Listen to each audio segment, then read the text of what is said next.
Pour ne rien manquer, abonnez-vous maintenant. Lévis sans interdit. Bonjour Elisabeth.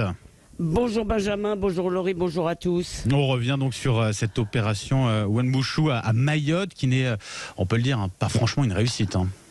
Oui, je dirais même que c'est un cas d'école du fiasco de notre politique migratoire. Des règles absurdes, la prime à l'illégalité, l'humanitarisme dévoyé et surtout à tous les étages, la faiblesse de l'État ridiculisée par les Comores et trahie par les juges. Alors il faut rappeler que Mayotte a choisi de rester française en 75, le reste des Comores a opté pour l'indépendance. Mais les Comoriens veulent l'indépendance et l'argent de la France. En 20 ans, il y a donc eu un afflux massif de migrants venus des Comores.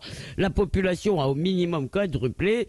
Ces bidonvilles, donc où règnent les gangs, se sont installés sur tout le territoire, y compris dans la forêt. Il ne s'agit plus d'insécurité, Benjamin, il s'agit vraiment de chaos, parfois de terreur.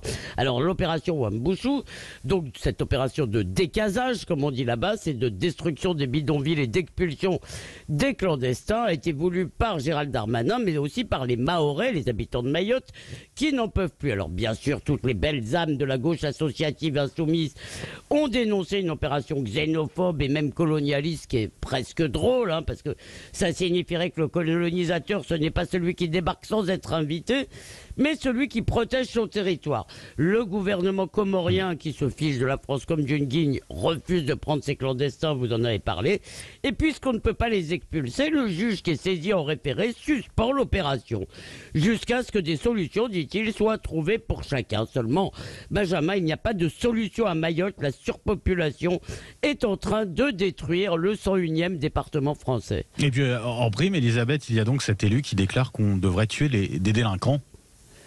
Alors le problème, ce ne sont pas les propos condamnables d'un élu qui révèlent d'ailleurs son exaspération. Ce sont évidemment des paroles indignes, des paroles qu'il a regrettées et qui lui vaudront une sanction. Mais c'est tout de même un peu une diversion parce que bon voilà, un élu qui dit une ânerie, c'est un problème. Mais le problème, c'est la situation qui est intenable et la question que ça pose, est-ce que nous avons le droit, est-ce que la France a le droit d'avoir une politique migratoire? Alors, parce que quand on lit Le Monde, par exemple, c'est vraiment la faute de la France, tout ce qui se passe, parce qu'elle a accédé à la volonté des Mahorais de rester français et diviser le pays pour maintenir sa présence dans l'océan Indien, ce qui est très mal, évidemment.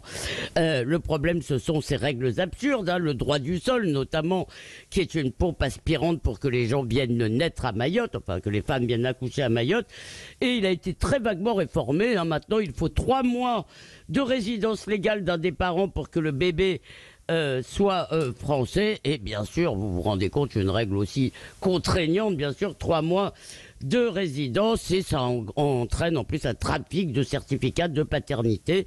Et puis il y a évidemment la pompe aspirante des prestations sociales, parce que Mayotte est devenu un département français en 2011, donc c'est le département, c'est un guichet social, comme chacun sait, et c'est particulièrement problématique. Alors oui, désolé, les habitants de Mayotte sont des Français comme les autres, comme vous et moi. Ils ont droit à la protection de leur État. La France ne peut pas accueillir toute la misère de l'océan Indien et vraiment, elle en prend déjà plus que sa part, Benjamin.